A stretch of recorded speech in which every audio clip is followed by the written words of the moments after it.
রাসূল করিম সাল্লাল্লাহু আলাইহি ওয়াসাল্লাম সাহাবায়ে কেরামকে জিজ্ঞেস করলেন, ইয়া রাসূলুল্লাহ, সাহাবায়ে কেরামদেরকে বললেন, ও আমার সাহাবীরা, তোমাদের নিকট যে সম্পদ রয়েছে এই সম্পদের মালিক কে?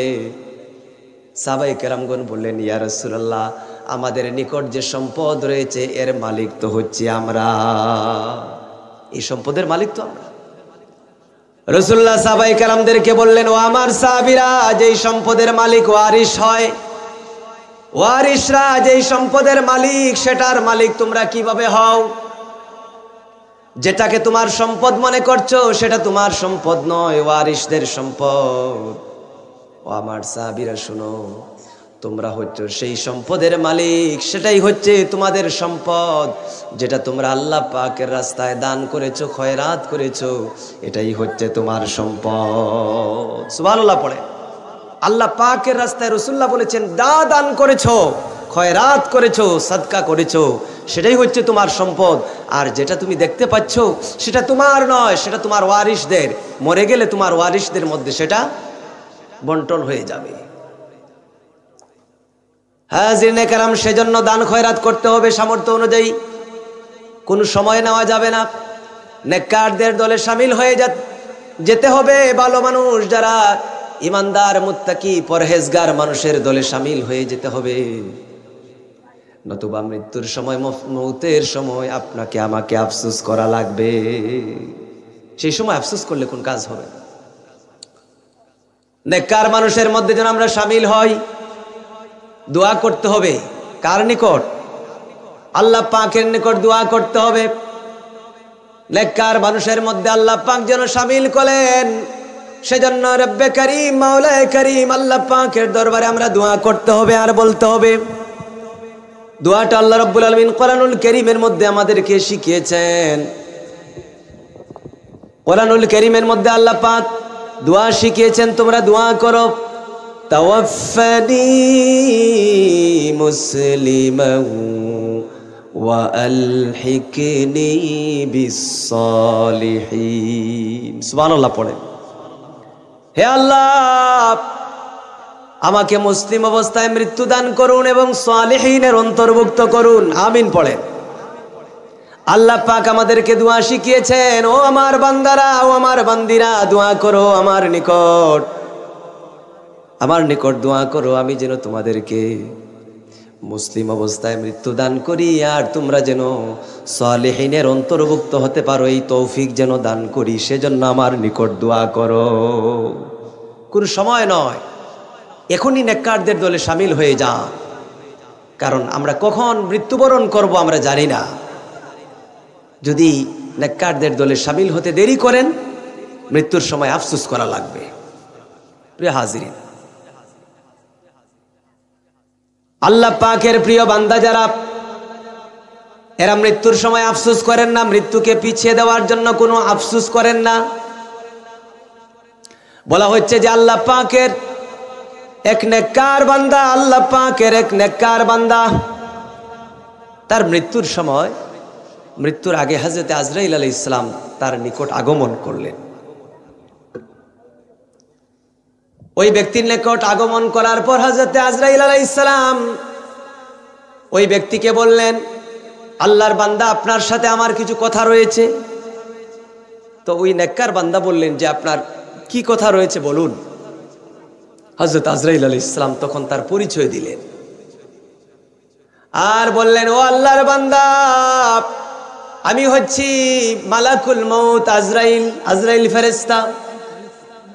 এই পরিচয় যখন দিলেন তখন নেককার বান্দা সঙ্গে সঙ্গে বললেন, মারহাবা, স্বাগতম আপনাকে, আপনার জন্য অপেক্ষা করছি, আপনার আগমন শুভ হোক, আপনার জন্যই তো আমি অপেক্ষায় আছি। আল্লাহ পাকের নেককার বান্দা বললেন, ও আজরাইল, ভাই আজরাইল, রব্বে করিম, মাওলায়ে করিম, আল্লাহ পাক আপনাকে যে দায়িত্ব দিয়ে দুনিয়ার মধ্যে প্রেরণ করেছেন, সেই দায়িত্বটা পালন করুন। যেই দায়িত্ব দিয়ে আল্লাহ পাক প্রেরণ করেছেন সেই দায়িত্বটা পালন করুন, মানে মৃত্যুর কাজ আপনি শুরু করে দেন, আমার মৃত্যুর কাজ আপনি শুরু করে দেন। আজরাইল আলাইহিস সালাম তখন নেককার বান্দাকে বলবেন, ও আল্লাহর বান্দা, আপনাকে কিছু সময় দেওয়া হবে, কোনো প্রয়োজন থাকলে আপনি প্রয়োজনটা পূরণ করে নেন, কিছু সময় দেওয়া হবে। তিনি বললেন, নেককার ব্যক্তি বলবেন, ও ভাই আজরাইল, আমার কোনো প্রয়োজন নাই, রব্বে করিম মাওলায়ে করিম আল্লাহ পাকের সাথে দিদার লাভ করা এটাই সবচেয়ে বড় প্রয়োজন। যেই রবকে না দেখে সেজদা করলাম, গোলামি করলাম, সেই রবের দিদার লাভ করতে চাই। সুতরাং আপনি দেরি করবেন না, মৃত্যুকে কার্যকর করুন, যাতে রব্বে করিম মাওলায়ে করিম আল্লাহর সাথে আমার দিদার হয়ে যায়। সুবহানাল্লাহ পড়ে, রাসূলের সাথে দিদার হয়ে যায়। কবরের মধ্যে রাসূলুল্লাহর দিদার লাভ করব আমরা। হাজিরিনে কেরাম, বলা হচ্ছে যে এই কথা শোনার পর আজরাইল আলাইহিস সালাম বলবেন যে হ্যাঁ, আপনি সত্য কথাই বলেছেন। আজরাইল বলবেন, ও আল্লাহর বান্দা, তারপরেও আপনি বলুন আপনার মৃত্যুটা কিভাবে আপনি চান, কিভাবে আপনার মৌত হলে আপনি সন্তুষ্ট হবেন। আল্লাহর ওই নেককার বান্দা বলবেন, ও আজরাইল, ভাই আজরাইল, আমাকে সুযোগ দেন, আমি একটু ওযু করি। ওযু করার পর নামাজের মধ্যে দাঁড়িয়ে যাই। নামাজের মধ্যে দাঁড়ানোর পর যখন সেজদার মধ্যে চলে যাব, সেজদা অবস্থায় আপনি আমার মৌতকে কার্যকর করবেন, যাতে করে আল্লাহ পাকের কদমে সেজদা অবস্থায় আমার মৌত হয়ে যায়। সুবহানাল্লাহ।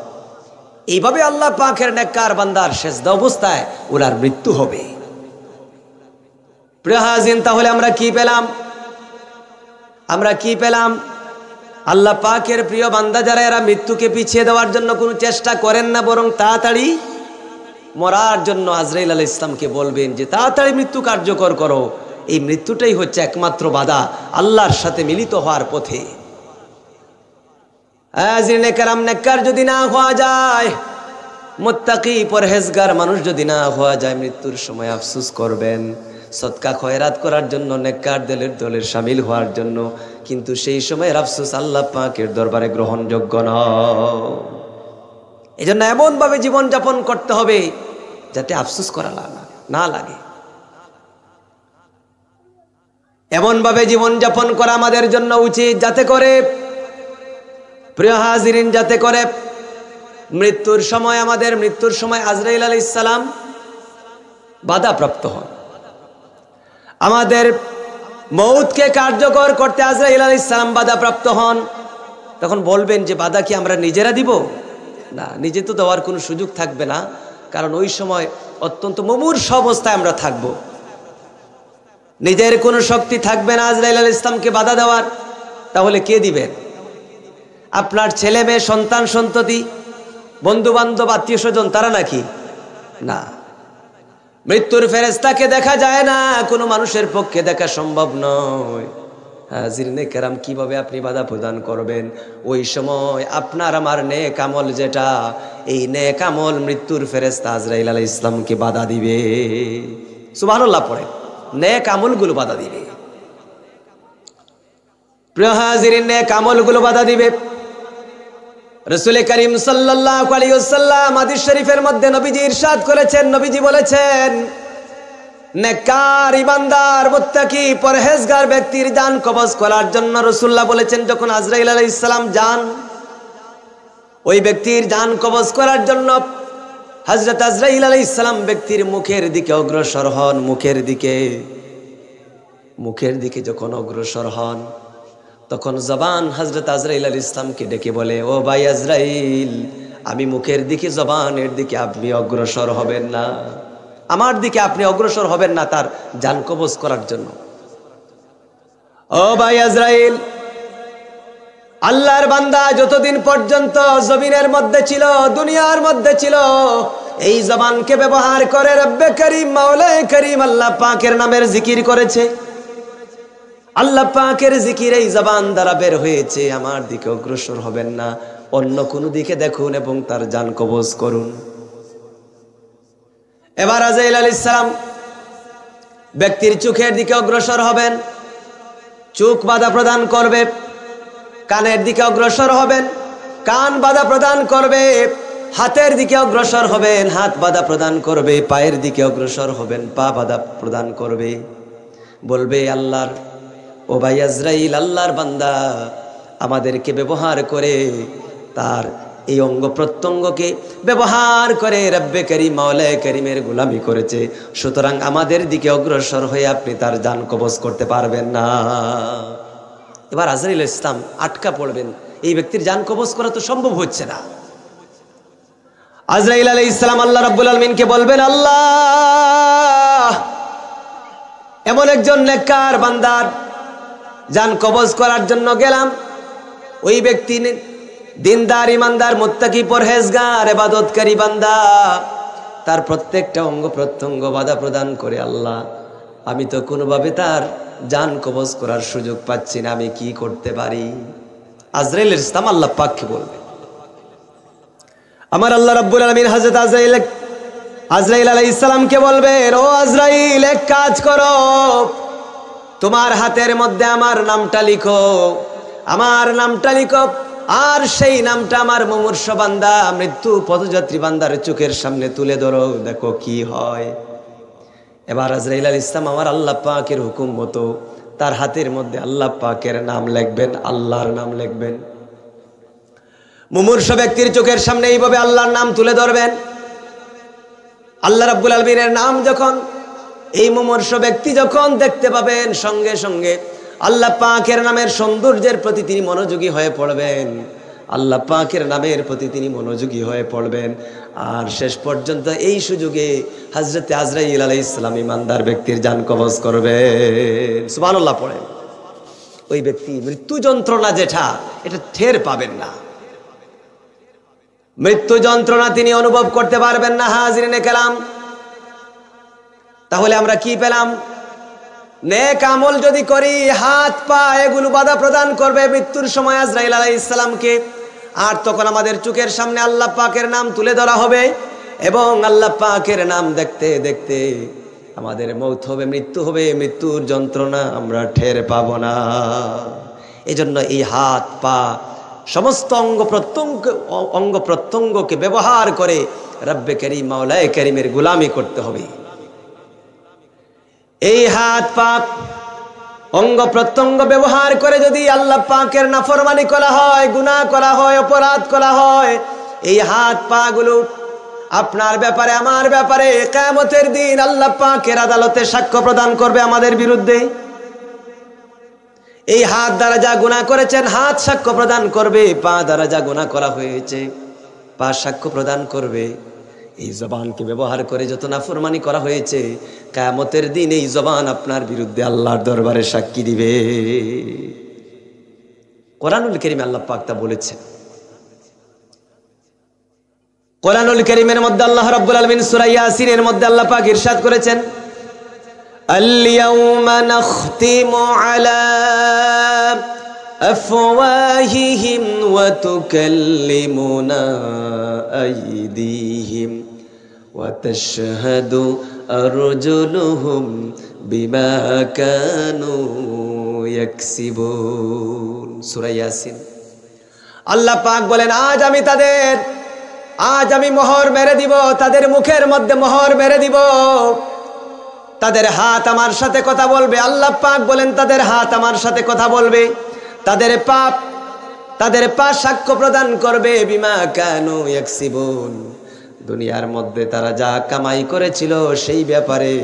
আল্লাহ পাক বলেন, আমার দরবারে তার হাত পা আমার দরবারে সাক্ষ্য প্রদান করবে। প্রিয় হাজিরিন, বলা হচ্ছে যে এই হাত পা কেন সাক্ষ্য প্রদান করবে? এজন্যই করবে। বলা হয়েছে যে হাত পা এজন্যই সাক্ষ্য প্রদান করবে। আমার রাসূলুল্লাহ বলেছেন, কিয়ামতের দিন কাফের মুশরিকরা কসম করবে, আল্লাহর নামে কসম করে বলবে, আল্লাহ আপনার নামের কসম, আমরা শিরক করি নাই, কুফর করি নাই। ফেরেশতাগণ আমাদের আমলনামার মধ্যে মিথ্যা লিখে দিয়েছেন, নাউজুবিল্লাহ পড়েন। কিছু মানুষ বলবে, আল্লাহ যা অপরাধ আমাদের আমলনামার মধ্যে আমরা দেখতে পাচ্ছি, এই অপরাধগুলো আমরা করি নাই, ফেরেশতাগণ আমাদের নামে লিখে দিয়েছেন। নাউজুবিল্লাহ পড়েন। আমাদের সাথে ফেরেশতাদের শত্রুতা আছে? নাই। আল্লাহ পাকের এই ফেরেশতাদের প্রতি যখন মানুষ মিথ্যা মিথ্যা কথা যখন বলবে আল্লাহ রাব্বুল আলামিন তখন জবানকে বন্ধ করে দিবেন, মোহর মেরে দিবেন। ওই সময় আল্লাহর বান্দা দুনিয়ার মধ্যে যা খারাপ কাজ করেছে, নাফরমানি করেছে, এর সাক্ষ্য প্রদান করবে তার হাত, তার পা। নাউজুবিল্লাহ পড়ে। প্রত্যেকটা অঙ্গ প্রত্যঙ্গ সাক্ষ্য প্রদান করবে, সাক্ষ্য প্রদান করবে হাজিরিনে কেরাম। আবার রাসূলুল্লাহ বলেছেন যে জবানও সত্য কথা বলবে। দুনিয়ার মধ্যে জবান, আমরা ইচ্ছা মতো মিথ্যা কথা বলতে পারি এই জবান দ্বারা। কিয়ামতের দিন আল্লাহ পাক এমন করে দিবেন এই জবানকে, জবান মিথ্যা কথা বলতে পারবে না। জবান দ্বারা দুনিয়ার মধ্যে যা যা নাফরমানি হয়েছিল সব কিছু জবান বলে দিবে, হাত পা বলে দিবে। কিয়ামতের দিন অঙ্গ প্রত্যঙ্গ যখন আপনার বিরুদ্ধে, আমার বিরুদ্ধে সাক্ষ্য দিবে, তখন আর জাহান্নাম ছাড়া উপায় থাকবে না।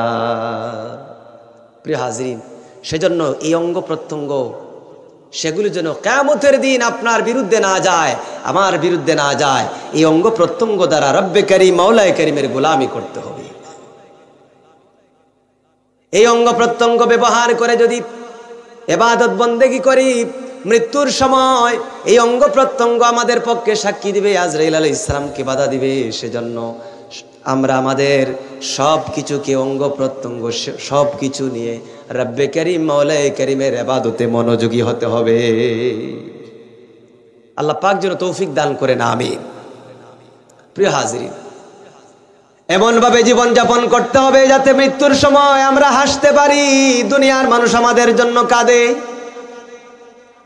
নেককার, ইমানদার, মুত্তাকি, আল্লাহওয়ালা, পরহেজগার মানুষ মারা গেলে দুনিয়ার মানুষ ওই ব্যক্তির জন্য কান্না করে। বিভিন্ন সময় আল্লাহর প্রিয় বান্দারা, ওলিরা, এরা যখন ইন্তেকাল করেন তখন মানুষ কান্না করে। যারা কান্না করে এরা কিন্তু আপন মানুষ নয়, বহু দূরের মানুষ। কেন করে? সেটা তো আল্লাহ এবং রসুলের মহব্বতে। তিনি আল্লাহ পাকের প্রিয় বান্দা ছিলেন, রসুলের মহব্বতের উম্মত ছিলেন। ওই মানুষের যখন মৃত্যু হয়ে যায়, মানুষ তার অজান্তেই তার চোখ থেকে ওই ব্যক্তির জন্য কান্না করে। সেটা আল্লাহ পাকের পক্ষ থেকে এই কান্নার পানি দেওয়া হয় ব্যক্তিকে। আবার কোনো মানুষ খারাপ যদি হয়, মানুষের প্রতি জুলুম করে, অত্যাচার করে, নির্যাতন করে, জ্বালাতন করে, অন্যের হক নষ্ট করে, অধিকার নষ্ট করে, এইরকম যারা রয়েছে, যারা জুলুম করে, এইরকম মানুষের মৃত্যুর পর মানুষ বলে লোকটা মরে গেছে, ভালো হয়েছে, এলাকাটা শান্তি হবে। নাউজুবিল্লাহ পড়ে। আপনার মৃত্যুর পর, আমার মৃত্যুর পর যদি মানুষেরা, মুসলমানেরা সাক্ষী দেয়, ভালো বলে সাক্ষী দেয়, জান্নাত ওয়াজিব হয়ে যায়। আর যদি খারাপ বলে সাক্ষী দেয়, বিশ্বাস রাখবেন আল্লাহর, আপনার জন্য আল্লাহ পাকের জাহান্নাম ওয়াজিব হয়ে যায়। নাউজুবিল্লাহ। রাসূলুল্লাহর সাহাবী, সবচেয়ে বেশি হাদিস যিনি বর্ণনা করেছিলেন, আবু হুরায়রা রাদিয়াল্লাহু তাআলা আনহু। হযরত আবু হুরায়রা রাদিয়াল্লাহু তাআলা আনহু বলেন, একবার আমরা রাসূল করিম সাল্লাল্লাহু আলাইহি ওয়াসাল্লামের সাথে একটা জানাজার নামাজের মধ্যে শরীক হলাম। জানাজার নামাজ। প্রিয় হাজিরিন, জানাজার নামাজের মধ্যে যখন শরীক হলাম, জানাজার নামাজে শরীক হওয়ার পর লোকেরা মৃত ব্যক্তি সম্পর্কে মন্তব্য করল যে লোকটা অত্যন্ত ভালো ছিল। রাসূল করিম সাল্লাল্লাহু আলাইহি ওয়াসাল্লাম এই মন্তব্য যখন শুনলেন, রাসূল করিম সাল্লাল্লাহু আলাইহি ওয়াসাল্লাম বললেন, ওয়াজিব হয়ে গেছে। হযরত আবু হুরায়রা রাদিয়াল্লাহু তাআলা আনহু বলেন, এরপরে আমরা আরেকটা জানাজার নামাজের মধ্যে শরীক হলাম। জানাজার নামাজ যখন শেষ হয়ে গেল, জানাজার নামাজ শেষ হওয়ার পর লোকেরা মৃত ব্যক্তি সম্পর্কে মন্তব্য করলো, লোকটার আমল ভালো ছিল না, খারাপ আমল ছিল। লোকটা সম্পর্কে, মৃত ব্যক্তি সম্পর্কে বাদ মন্তব্য করলো। রাসূল করিম সাল্লাল্লাহু আলাইহি ওয়াসাল্লাম বলেন, ওয়াজিব হয়ে গেছে। তো সাহাবায়ে কেরামগণ কিছুই বুঝতে পারেন নাই। রাসূলুল্লাহ দুই জায়গার মধ্যেই জানাজার নামাজের পরে বলেছেন, ওয়াজিব হয়ে গেছে, ওয়াজিব হয়ে গেছে। কি ওয়াজিব হয়েছে সাহাবায়ে কেরামগণ বুঝতে পারেন নাই। প্রিয় হাজিরিন, সাহাবায়ে কেরামগণ যদি কোনো কিছু না বুঝতেন, রাসূল করিম সাল্লাল্লাহু আলাইহি ওয়াসাল্লামকে বিনয়ের সাথে বলতেন, ইয়া রাসূলুল্লাহ, বিষয়টা আমরা বুঝতে পারি নাই, যদি একটু বোঝায় বলতেন। হযরত উবাই ইবনে কাব রাদিয়াল্লাহু তাআলা আনহু তিনি দাঁড়িয়ে গেলেন, বিনয়ের সাথে নবীজিকে বললেন, ইয়া রাসূলুল্লাহ, দুই জায়গার মধ্যেই জানাজার নামাজের পর আপনি বলেছেন ওয়াজিব হয়ে গেছে, আমরা তো বুঝতে পারি নাই রাসূলুল্লাহ কি ওয়াজিব হলো। নবীজি তখন বললেন, ও আমার সাহাবীরা, নবীজি কোরআনুল কারীমের আয়াত তেলাওয়াত করলেন, ওয়া কাযালিকা জাআলনাকুম উম্মাতান ওয়াসাতাল লিতাকুনু শুহাদাআ আলান নাস ওয়া ইয়াকুনার রাসূলু আলাইকুম শাহীদা। সুবহানাল্লাহ পড়েন। আল্লাহ পাক বলেন, আর এভাবেই আমি তোমাদেরকে বানিয়েছি মধ্যমপন্থী উম্মত, মধ্যমপন্থী জাতি, লিতাকুনু শুহাদা আলান নাস, যাতে তোমরা মানব জাতির জন্য সাক্ষী হতে পারো, ওয়া ইয়াকুনার রাসূলু আলাইকুম শাহীদা, আর রাসূল সাল্লাল্লাহু আলাইহি ওয়াসাল্লাম তোমাদের জন্য সাক্ষী হতে পারেন। রাসূলুল্লাহ এই আয়াত তেলাওয়াত করলেন আর সাহাবায়ে কেরামদেরকে বুঝিয়ে দিলেন, ও আমার সাহাবীরা, তোমরা হচ্ছ সাক্ষী, ও আমার সাহাবীরা, ও আমার উম্মতেরা, তোমরা হচ্ছ সাক্ষী। যেই জায়গার মধ্যে মৃত ব্যক্তি সম্পর্কে মানুষ মন্তব্য করেছে লোকটা ভালো ছিল, আমি বলেছি ওয়াজিব হয়ে গেছে, মানে মানুষের ভালো মন্তব্য করার প্রেক্ষিতে ওই ব্যক্তির জন্য জান্নাত ওয়াজিব হয়ে গেছে, সেজন্য আমি বলেছি ওয়াজিব হয়ে গেছে। আর যেই জায়গার মধ্যে মৃত ব্যক্তি সম্পর্কে লোকেরা মন্তব্য করেছে লোকটা ভালো ছিল না, তার আমল ভালো ছিল না, আমি বলেছি ওয়াজিব হয়ে গেছে, মানে ওই ব্যক্তির জন্য মানুষের মন্তব্যের প্রেক্ষিতে ওই ব্যক্তির জন্য জাহান্নাম ওয়াজিব হয়ে গেছে, সেজন্য আমি বলেছি ওয়াজিব হয়ে গেছে।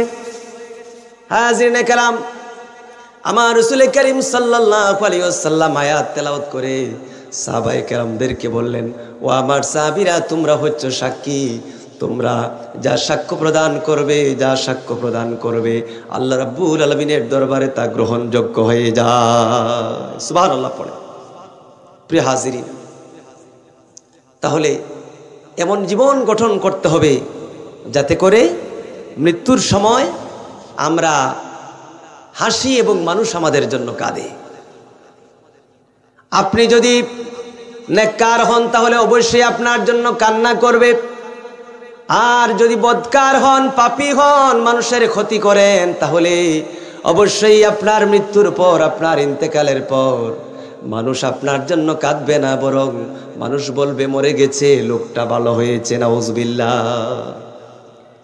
এজন্যই তো কবি অত্যন্ত সুন্দর করে বলেছেন, এমন জীবন তুমি করিবে গঠন, মরিলে হাসিবে তুমি, কাঁদিবে ভুবন।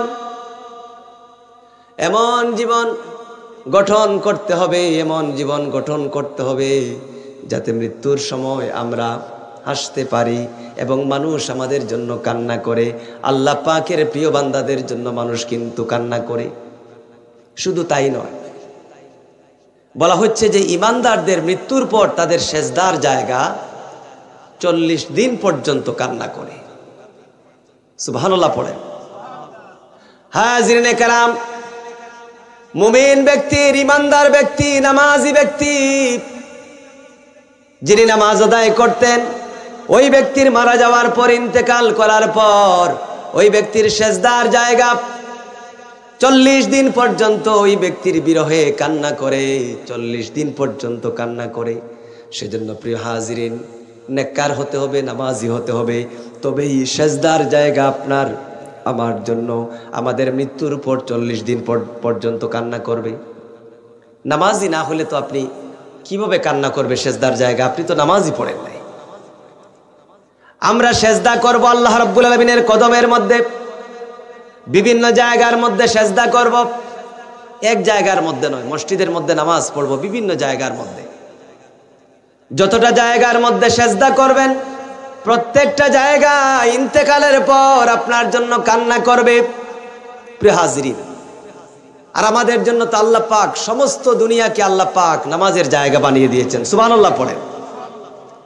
প্রিয় হাজিরিন, রাসূল করিম সাল্লাল্লাহু আলাইহি ওয়াসাল্লামের উসিলায় আমরা হচ্ছি মুহাম্মদুর রাসূলুল্লাহ সাল্লাল্লাহু আলাইহি ওয়াসাল্লামের উম্মত। আমাদের জন্য আল্লাহ রাব্বুল আলামিন সমস্ত দুনিয়াকে আল্লাহ পাক নামাজের জায়গা বানিয়ে দিয়েছেন, সমস্ত দুনিয়াকে আল্লাহ পাক মসজিদ বানিয়ে দিয়েছেন। যখনই নামাজের সময় হবে তখনই যে কোনো জায়গার মধ্যে আপনি নামাজ আদায় করতে পারবেন। অন্যান্য উম্মতদের জন্য নিয়ম ছিল, যখনই নামাজের সময় হতো, ইবাদতের সময় হতো, নির্দিষ্ট ইবাদত খানার মধ্যে গিয়ে ইবাদত করতে হতো। কিন্তু মুহাম্মদ সাল্লাল্লাহু আলাইহি ওয়াসাল্লামের উসিলায় আল্লাহ পাক আমাদেরকে এমন সুযোগ দিয়েছেন, যখনই নামাজের সময় হবে যদি মসজিদ না পান অসুবিধা নাই, যে কোনো পবিত্র জায়গার মধ্যে আপনি নামাজ আদায় করতে পারবেন। আল্লাহ রাব্বুল আলামিন মুহাম্মদুর রাসূলুল্লাহ সাল্লাল্লাহু আলাইহি ওয়াসাল্লামের উম্মতদেরকে এই সুযোগ দান করেছেন, সুবহানাল্লাহ। জোরে পড়েন সুবহানাল্লাহ। প্রিয় হাজিরিন, আপনি যদি হাওরের মধ্যেও থাকেন, পাহাড়ের মধ্যে থাকেন, মসজিদ নাই, আপনি নামাজ আদায় করুন। পানি পাচ্ছেন না, তায়াম্মুম করে পবিত্রতা হাসিল করুন এবং নামাজ আদায় করুন। সেজদার জায়গা 40 দিন পর্যন্ত তো কান্না করবে, সেজন্য নামাজ আদায়কারী হতে হবে। প্রিয় হাজিরিন, শুধু মানুষ নন, সেজদার জায়গা নয়, ইমানদাররা মুমিন বান্দারা যখন মৃত্যুবরণ করেন, তাদের মৃত্যুর পর জীবজন্তু পর্যন্ত তাদের জন্য কান্না করে। জীবজন্তু, সুবহানাল্লাহ পড়েন। প্রিয় হাজিরিন, জুনাইদ বাগদাদী রহমতুল্লাহ আলাইহি, আমরা সকলেই তার নাম কম বেশ শুনেছি। তিনি একজন আল্লাহ পাকের প্রিয় বান্দা ছিলেন, জুনাইদ বাগদাদী রহমতুল্লাহ আলাইহি। তার যখন মৃত্যু হলো, তার মৃত্যুর সংবাদ শোনার পর একটা পাখি, যেই পাখিটা জুনাইদ বাগদাদী রহমতুল্লাহ আলাইহিকে মহব্বত করত, এই পাখিটা জুনাইদ বাগদাদী রহমতুল্লাহ আলাইহির মৃত্যুর পর এই সংবাদ শোনার পর সে মাটিতে লুটিয়ে পড়লো এবং সঙ্গে সঙ্গে মারা গেল। হাজিরিনে কালাম, একটা পাখি আল্লাহ পাকের প্রিয় বান্দা হওয়ার কারণে, নেককার বান্দা হওয়ার কারণে পাখিটা ভালোবাসতো, মহব্বত করত। মৃত্যুর সংবাদ শোনার পর বরদাস্ত করতে পারে নাই, সহ্য করতে পারে নাই, মাটিতে লুটিয়ে পড়েছে এবং মৃত্যুবরণ করেছে। প্রিয় হাজিরিন, তাহলে আমরা পেলাম যে আমরা যদি নেক আমল করতে পারি, ভালো মানুষ হতে পারি, তাহলে মৃত্যুর পর আমাদের জন্য মানুষ কান্না করবে, সেজদার জায়গা কান্না করবে, জীবজন্তু কান্না করবে। হাজিরিনে কেরাম, আর আপনি হাসবেন। এমন জীবন আমাদের গঠন করা উচিত, এমন জীবন গঠন করা উচিত হাজিরিনে কেরাম, যাতে করে মৃত্যুর পর, আমাদের ইন্তেকালের পর মানুষকে আমাদেরকে ভালো বলে মন্তব্য করে। রাসূল করিম সাল্লাল্লাহু আলাইহি ওয়াসাল্লাম বলেছেন, ও আমার সাহাবীরা, এই দুনিয়ার মধ্যে তোমরা হচ্ছে আল্লাহ পাকের কাজের সাক্ষী, আর ফেরেশতাগণ হচ্ছেন আকাশের মধ্যে আল্লাহ পাকের সাক্ষী। রাসূল করিম সাল্লাল্লাহু আলাইহি ওয়াসাল্লাম কোরআনুল কারীমের আয়াত তেলাওয়াত করলেন আর বললেন, ওয়া কুল আমালু ফাসায়ারাল্লাহু আমালাকুম ওয়া রাসূলুহু ওয়াল মুমিনুন। সুবহানাল্লাহ পড়ে। আল্লাহ রাব্বুল আলামিন এই আয়াতের মধ্যে আল্লাহ পাক ইরশাদ করেছেন, তোমরা আমল করতে থাকো, তোমাদের আমল আল্লাহ রাব্বুল আলামিন দেখবেন, তোমাদের আমল তার রাসূল দেখবেন এবং মুমিনগণ দেখবেন। আমাদের আমল মুমিনগণ দেখবেন। আমাদের আমল দেখার পর মুমিনরা, ইমানদার বান্দা বান্দিরা যদি আমাদের ব্যাপারে ভালো বলে সাক্ষ্য দেন, লোকটা ভালো ছিল, পরহেজগার মুত্তাকি ছিল, আমার আল্লাহ রাব্বুল আলামিন ওই ব্যক্তির জন্য জান্নাত ওয়াজিব করে নেন। আর যদি মৃত ব্যক্তি সম্পর্কে মানুষ খারাপ মন্তব্য করে, লোকটা খারাপ ছিল, রাসূলুল্লাহ বলেছেন ওই ব্যক্তির জন্য জাহান্নাম ওয়াজিব হয়ে যায়। রাসূলুল্লাহ বলেছেন, যখন মৃত ব্যক্তির কাছে তোমরা যাবা, তখন ওই ব্যক্তির জীবনের ভালো দিকগুলো তোমরা আলোচনা করো। মৃত মানুষের কাছে গেলে ওই ব্যক্তির জীবনের ভালো দিকগুলো আলোচনা করো, কারণ ওই সময় ফেরেশতাগণ হাজির। ফেরেশতাগণ আমিন বলেন, খারাপ মন্তব্য কর ফেরেশতাগণ আমিন বলেন, আর ফেরেশতাগণ যা আমিন বলেন সেটা কবুল হয়ে যায়। হাজিরিনে কেরাম, আমরা এমন উম্মতে মুহাম্মাদি মুহাম্মদ সাল্লাল্লাহু আলাইহি ওয়াসাল্লামের উম্মত, এতই গুরুত্বপূর্ণ আল্লাহ রাব্বুল আলামিনের নিকট, আমাদের সাক্ষী আল্লাহ পাকের নিকট গ্রহণযোগ্য। এজন্য বলা হয়েছে যে আমরা পূর্ববর্তী নবী রাসূলদের দায়িত্বের ব্যাপারেও আমরা সাক্ষী দিব। আলোচনার দিকে খেয়াল করুন প্রিয় হাজিরিন, পূর্ববর্তী নবী রাসূলদের দায়িত্বের ব্যাপারে আমরা সাক্ষ্য প্রদান করব। নবী রাসূলদের, রাসূল করিম সাল্লাল্লাহু আলাইহি ওয়াসাল্লাম বলেন, কিয়ামতের দিন হযরত নূহ আলাইহিস সালামকে আল্লাহ পাক ডাকবেন আর বলবেন, ও নূহ, ও নূহ, তুমি কি আমার পয়গাম, আমার হুকুম আহকাম এটা কি মানুষের নিকট পৌঁছেছিলে কিনা?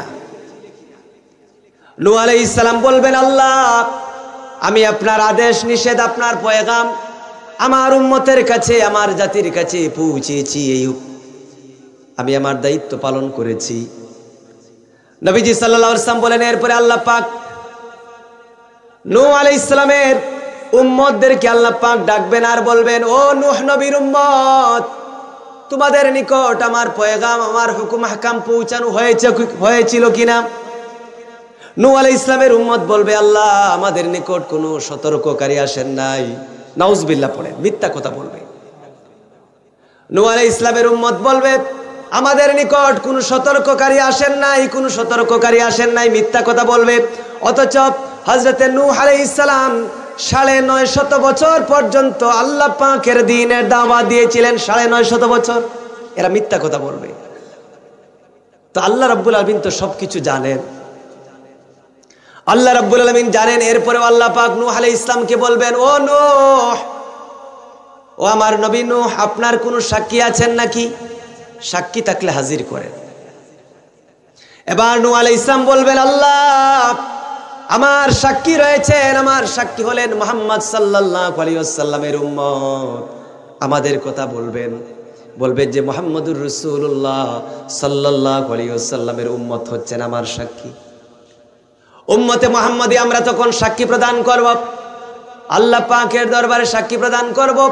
আর আমরা আল্লাহ পাককে বলবো, আল্লাহ, নূহ আলাইহিস সালাম আপনার পয়গাম, আপনার আদেশ নিষেধ তার উম্মতের কাছে পৌঁছিয়েছিলেন। আমরা এই সাক্ষ্য দিব।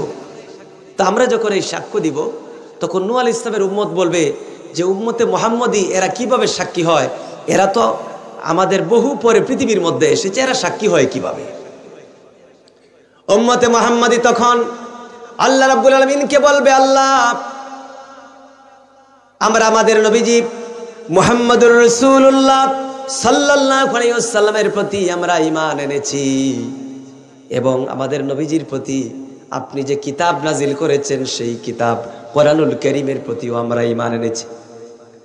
আয় আল্লাহ রাব্বুল আলামিন, আমরা আমাদের নবীজির মাধ্যমে আর কোরআনুল কারীমের মাধ্যমে আমরা জেনেছি নূহ আলাইহিস সালাম তার জাতির নিকট, তার কওমের নিকট আল্লাহ পাকের দ্বীনের দাওয়াত দিয়েছিলেন, হুকুম আহকাম পয়গাম পৌঁছিয়েছিলেন, এটা আমরা জেনেছি। এই কথা যখন আমরা বলবো, তখন সঙ্গে সঙ্গে আমাদের নবীজি বলবেন, আল্লাহ, আমার উম্মত সত্য কথা বলছে, আমাদের উম্মত সত্য কথা বলছে। আমরা নবী রাসূলদের দায়িত্বের ব্যাপারে সাক্ষী দিব, আর আমাদের ব্যাপারে নবীজি মুহাম্মদ সাল্লাল্লাহু আলাইহি ওয়াসাল্লাম সাক্ষী প্রদান করবে। হাজিরিনে কেরাম, সেজন্য এই উম্মতরা যদি কোনো মৃত ব্যক্তি সম্পর্কে ভালো মন্তব্য করেন, ওই ব্যক্তির জন্য জান্নাত ওয়াজিব হয়ে যায়, আর খারাপ মন্তব্য করলে জাহান্নাম ওয়াজিব হয়ে যায়। সেজন্য এমন জীবন যাপন গঠন করতে হবে যাতে আপনার মৃত্যুর পর, আমার মৃত্যুর পর মানুষ আপনার সম্পর্কে ভালো মন্তব্য করে, আমার সম্পর্কে ভালো মন্তব্য করে। হাজিরিনে কেরাম, ভালো মানুষ সম্পর্কে মানুষ এমনিতেই ভালো মন্তব্য করে, এমনিতেই বলবে যে লোকটা ভালো ছিল।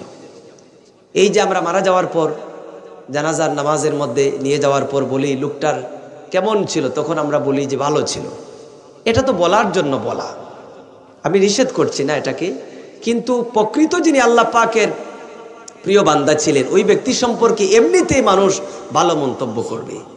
আর যিনি মানুষের সাথে খারাপ আচরণ করেছেন, মানুষের হক নষ্ট করেছেন, ওই ব্যক্তি সম্পর্কে এমনিতেই মানুষ খারাপ বলবে। হয়তো প্রকাশ্যে বলবে না, কিন্তু বলবে লোকটা খারাপ ছিল। প্রিয় হাজিরিন, সেজন্য নেককার হিসেবে জীবনযাপন করতে হবে। মানুষ আপনাকে ভালো বলবে, এমন জীবনযাপন করতে হবে যাতে করে আপনার মৃত্যুর পর, আমার মৃত্যুর পর আপনাকে শেষ বিদায় দেওয়ার জন্য কিছু মানুষ এসে উপস্থিত হয় আপনার জানাজার নামাজের মধ্যে। হাজিরিনে কেরাম, জানাজার নামাজের মধ্যে বলা হচ্ছে যে জানাজার নামাজ, যেটা ফতোয়ায়ে আলমগীরিতে বলা হয়েছে যে মহল্লাবাসীর পক্ষ থেকে দু তিনজন লোক যদি জানাজার নামাজ আদায় করেন তাহলে সকলের পক্ষ থেকে জানাজার নামাজ আদায় হয়ে যায়। আর কেউ যদি আদায় না করেন তাহলে মহল্লাবাসী সকলেই গুনাহগার হবেন। এটা হলো ফরজে কিফায়া। প্রিয় হাজিরিন, জানাজার নামাজের মধ্যে মানুষ বেশি হওয়া আর কম হওয়া এটা নির্ভর করে আমলের উপর। কোন দিনদার, ইমানদার, মুত্তাকি, পরহেজগার মানুষের জানাজার নামাজের মধ্যে মানুষ তার নিজের দায়িত্বে উপস্থিত হয়। আল্লাহ পাক বহু মানুষকে হাজির করে দিবেন আপনার জানাজার নামাজের মধ্যে, কেউ আটকাতে পারবে না। আর খারাপ মানুষ হলে তো মানুষ তার জানাজায় আসার কথা নয়। প্রিয় হাজিরিন, জানাজার নামাজের মধ্যে যদি বেশি মানুষ হন তাহলে মৃত ব্যক্তির জন্য ফায়দা রয়েছে। আমার রাসূল করিম সাল্লাল্লাহু আলাইহি ওয়াসাল্লাম বলেছেন, নবীজি বলেছেন, কোন মৃত ব্যক্তির জানাজার নামাজের মধ্যে যদি, রাসূলুল্লাহ বলেছেন, 100 জন মুসল্লি যদি হাজির হন, 100 জন, আর ওই ব্যক্তির জন্য সুপারিশ করেন, আল্লাহ পাকের নিকট শাফাআত করেন, ওই ব্যক্তির জন্য ইস্তেগফার করেন, ওই ব্যক্তির জন্য মাগফিরাতের দোয়া করেন, আমার রাসূল করিম সাল্লাল্লাহু আলাইহি ওয়াসাল্লাম বলেছেন 100 জন ব্যক্তি যদি এইরকম করেন, ওই ব্যক্তিকে রব্বে করিম আল্লাহ পাক ক্ষমা করে দেন, মাফ করে দেন। সুবহানাল্লাহ পড়ে। শুধু তাই নয় হাজিরিন কিরাম, রাসূলুল্লাহ আরো বলেছেন, নবীজি বলেছেন 100 জন নয়, 40 জন মুসল্লিও যদি কোনো মৃত মানুষের জানাজার নামাজের মধ্যে হাজির হয়ে যান, রাসূলুল্লাহ বলেছেন, আর এই 40 জন ব্যক্তি যদি ওই মৃত ব্যক্তির জন্য সুপারিশ করেন আল্লাহ পাকের দরবারে, ওই মৃত ব্যক্তির জন্য ইস্তেগফার করেন, ওই মৃত ব্যক্তির জন্য যদি দোয়া করেন আল্লাহ পাকের দরবারে, আমার রাসূলুল্লাহ বলেছেন, তাহলে 40 জন ব্যক্তি যার জন্য সুপারিশ করবে ওই ব্যক্তিকেও আল্লাহ রাব্বুল আলামিন ক্ষমা করে দেন, মাফ করে দেন। সুবহানাল্লাহ পড়েন। হাজিরিনে কেরাম, সেজন্য জানাজার নামাজের মধ্যে যদি বেশি মানুষ উপস্থিত হয় এটা মৃত মানুষের জন্য ফায়দা হয়। হযরতে আব্দুল্লাহ ইবনে আব্বাস রাদিয়াল্লাহু তাআলা আনহু, আব্দুল্লাহ ইবনে আব্বাস রাদিয়াল্লাহুর ছেলে যখন ইন্তেকাল করলেন তখন তিনি অপেক্ষায় ছিলেন, 40 জন মুসল্লির অপেক্ষায় ছিলেন। তাহলে হাজিরিনে কেরাম, 40 জন মুসল্লি উপস্থিত হওয়ার মধ্যে ফায়দা রয়েছে। প্রিয় হাজিরিন, জানাজার নামাজের মধ্যে যদি 3 কাতার মানুষ হয়ে যান, কয় কাতার? 3 কাতার, তাহলে ওই ব্যক্তির জন্য জান্নাত ওয়াজিব হয়ে যায়। হযরত মালিক ইবনে হুবাইরা শামী রাদিয়াল্লাহু তাআলা আনহু, রাসূলুল্লাহর একজন সাহাবী। রাসূলুল্লাহর এই সাহাবী, তার নিকট যখন কোনো জানাজা উপস্থিত করা হতো মৃত ব্যক্তিকে, তখন তিনি মানুষ কম হলে 3 কাতার করে দিতেন। মানুষ কম হলে 3 কাতার করে দিতেন, কারণ 3 কাতার মানুষ যদি কোনো ব্যক্তির জানাজার নামাজের মধ্যে শরীক হয়ে যান, ওই ব্যক্তির জন্য রাসূলুল্লাহ বলেছেন জান্নাত ওয়াজিব হয়ে যায়। সেজন্য প্রিয় হাজিরিন, জানাজার নামাজের মধ্যে যখন আমরা কাতার করব, বেজুল সংখ্যক কাতার করব, বেজুল সংখ্যক। ইমাম সাহেব পড়ে বেজুল সংখ্যক কাতার যেন হয়, 3 কাতার, 5 কাতার, 7 কাতার, 9 কাতার, এইরকম। আবার যদি দেখা যায় যে মানুষ বেশি হয়ে গেছেন, তখন তো আর আপনি কাতারের হিসাব করতে পারবেন না, সেটা ভিন্ন কথা। কিন্তু যত সময় পর্যন্ত সুযোগ রয়েছে আমরা চেষ্টা করব যে কাতারের হিসাব রাখার জন্য এবং বেজুড় সংখ্যক যেন কাতার হয়, এর মধ্যে মৃত ব্যক্তির জন্য ফায়দা রয়েছে। প্রিয় হাজিরিন, পরহেজগার যদি মানুষ হন, মুত্তাকি মানুষ হন, আপনাকে বিদায় দেওয়ার জন্য, শেষ বিদায় দেওয়ার জন্য আপনার জানাজার নামাজের মধ্যে আল্লাহ রাব্বুল আলামিন বহু মানুষকে আল্লাহ রাব্বুল আলামিন হাজির করে দিবে।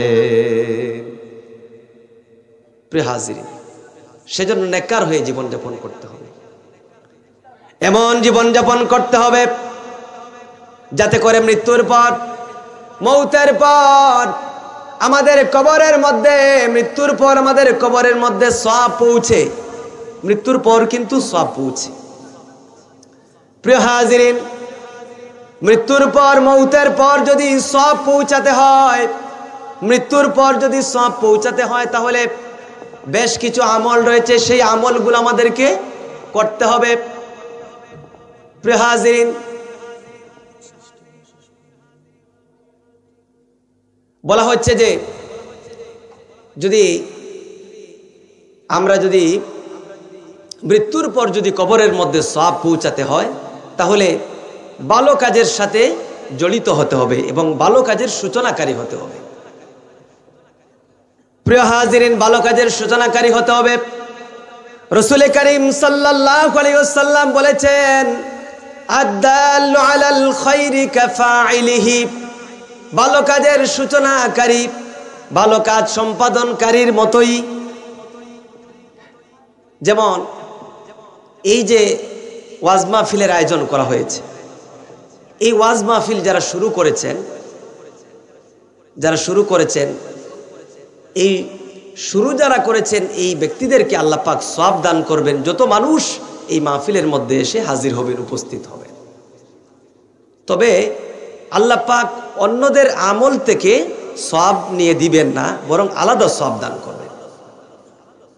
হাজিরিনে কেরাম, ঠিক সেইভাবে যদি খারাপ কাজের সূচনাকারী আপনি হয়ে যান, খারাপ কাজের যদি সূচনাকারী হয়ে যান, তাহলে এই খারাপ কাজের সূচনা যিনি করেছেন, ওই ব্যক্তির আমলনামার মধ্যে একটা অংশ দেওয়া হবে, গুনাহের একটা অংশ দেওয়া হবে। ওই ব্যক্তি মৃত্যুবরণ করলে তার কবরের মধ্যে গুনাহের অংশ যাবে, নাউজুবিল্লাহ। মৃত্যুর পরেও তার কবরের মধ্যে গুনাহের অংশ যাবে। প্রিয় হাজিরিন, সেজন্য আমরা ভালো কাজের সূচনাকারী হব, খারাপ কাজের নয়। বলা হয়েছে যে এই পৃথিবীর মধ্যে যত হত্যাকাণ্ড হবে, প্রত্যেকটা হত্যাকাণ্ডের মধ্যে যত গুনাহ হবে, এই গুনাহের একটা অংশ কাবিলের আমলনামার মধ্যে যাবে। কাবিল ছিল আদম আলাইহিস সালামের পুত্র। এই কাবিল আদম আলাইহিস সালামের পুত্র হাবিলকে হত্যা করেছিল। সেজন্য বলা হয়েছে, হাজিরিনে কেরাম, এই কাবিল প্রথম হত্যাকারী হিসাবে এই দুনিয়ার মধ্যে যত হত্যাকাণ্ড হবে, মানুষকে মেরে ফেলা হবে, এই প্রত্যেক হত্যাকাণ্ডের গুনাহের একটা অংশ আল্লাহ রাব্বুল আলামিন কাবিলের আমলনামার মধ্যে দিবেন, নাউজুবিল্লাহ। সেজন্য আমাদেরকে ভালো কাজের সূচনাকারী হতে হবে এবং খারাপ কাজ থেকে, খারাপ কাজের জন্য আমরা সূচনাকারী না হই। প্রিয় হাজিরিন, এরপরে বলা হয়েছে মৃত্যুর পর যদি কবরের মধ্যে সওয়াব যেতে হয়, তাহলে সদকায়ে জারিয়া রেখে যেতে হবে, উপকারী জ্ঞান রেখে যেতে হবে, নেককার সন্তান রেখে যেতে হবে, তবেই আপনি কবর থেকে সওয়াব পাবেন। রাসূল করিম সাল্লাল্লাহু আলাইহি ওয়াসাল্লাম হাদিস শরীফের মধ্যে রাসূল করিম সাল্লাল্লাহু আলাইহি ওয়াসাল্লাম ইরশাদ করেছেন, ইজা মাতাল ইনসানু ইনকাতা আনহু আমালুহু ইল্লা মিন সাদকাতিন জারিয়াতিন আও ইলমিন ইউনতাফাউ বিহি আও ওয়ালাদিন সালিহিন ইয়াদউ লা। নবীজি সাল্লাল্লাহু আলাইহি ওয়াসাল্লাম বলেছেন, মানুষ যখন মৃত্যুবরণ করে তখন তার সব আমল বন্ধ হয়ে যায়, তিনটা আমল বন্ধ হয় না। সদকায়ে জারিয়া যেটা, এই সদকায়ে জারিয়া এটা বন্ধ হয় না, মৃত্যুর পর ব্যক্তির কবরের মধ্যে সব যায়। উপকারী জ্ঞান যেটা, মনে করেন আপনি কিতাব লিখেছেন, এই কিতাবের মাধ্যমে যত মানুষ উপকার লাভ করবে, ফায়দা হাসিল করবে, যত মানুষ হেদায়াত পাবে, আল্লাহ রাব্বুল আলামিন উপকারী জ্ঞান রেখে যাওয়ার কারণে আল্লাহ পাক আপনার কবরের মধ্যে মৃত্যুর পরেও আল্লাহ পাক সওয়াব পৌঁছাবেন। আও ওয়ালাদিন সালিহিন ইয়াদউ লাহ, নেককার সন্তান, যে সন্তান তার পিতামাতার জন্য দোয়া করে। কোন নেককার সন্তান যদি তার পিতামাতার জন্য দোয়া করে, সেই দোয়াটা আল্লাহ রাব্বুল আলামিন ওই ব্যক্তির যে দোয়া করবে তার পিতামাতার কবরের মধ্যে সেই দোয়াকে পৌঁছে দেয়। সুবহানাল্লাহ। হাজিরিনে কেরাম, সেজন্য আমাদের উচিত হলো সদকায়ে জারিয়ার সাথে জড়িত হওয়া, উপকারী জ্ঞান রেখে যাওয়া এবং নেককার সন্তান রেখে যাওয়া। তবেই আপনি মৃত্যুর পর কবর থেকে সওয়াব লাভ করবেন। এবং যেটা বললাম যে ভালো কাজের সূচনাকারী হবেন এবং খারাপ কাজের কোনো অবস্থায় খারাপ কাজের সূচনাকারী হওয়া যাবে না। তবেই আপনি মৃত্যুর পর কবর থেকে সওয়াব লাভ করবেন।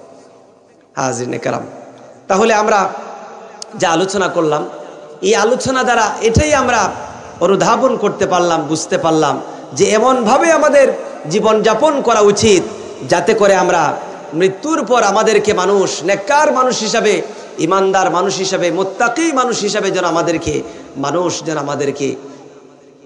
আমাদেরকে আমাদের ব্যাপারে মন্তব্য করতে পারে, আমাদেরকে ভালো বলে সাক্ষ্য দিতে পারে, তবেই আমাদের জীবন সার্থক হবে। হাজিরিনে কেরাম, আসুন যা আলোচনা করলাম আল্লাহ পাক সেই আলোচনা অনুযায়ী আল্লাহ পাক যেন আপনাদেরকে এবং আমাদেরকে আল্লাহ পাক আমল করার তৌফিক দান করেন, পড়ি আমিন। ওয়া আখিরু দাওয়ানা আনিল হামদুলিল্লাহি রাব্বিল আলামিন। হাযা মা ইনদি ওয়াল ইলমু ইনদাল্লাহ। সুবহানাকা আল্লাহুম্মা ওয়া বিহামদিকা আশহাদু আল্লা ইলাহা ইল্লা আনতা আস্তাগফিরুকা ওয়া আতুবু ইলাইক। সাল্লাল্লাহু আলা সাইয়্যিদিনা ওয়া মাওলানা মুহাম্মদ ওয়া আলা আলিহি ওয়া আসহাবিহি ওয়া সাল্লাম। সাল্লাল্লাহু আলা সাইয়্যিদিনা ওয়া মাওলানা মুহাম্মদ ওয়া আলা আলিহি ওয়া আসহাবিহি ওয়া সাল্লাম।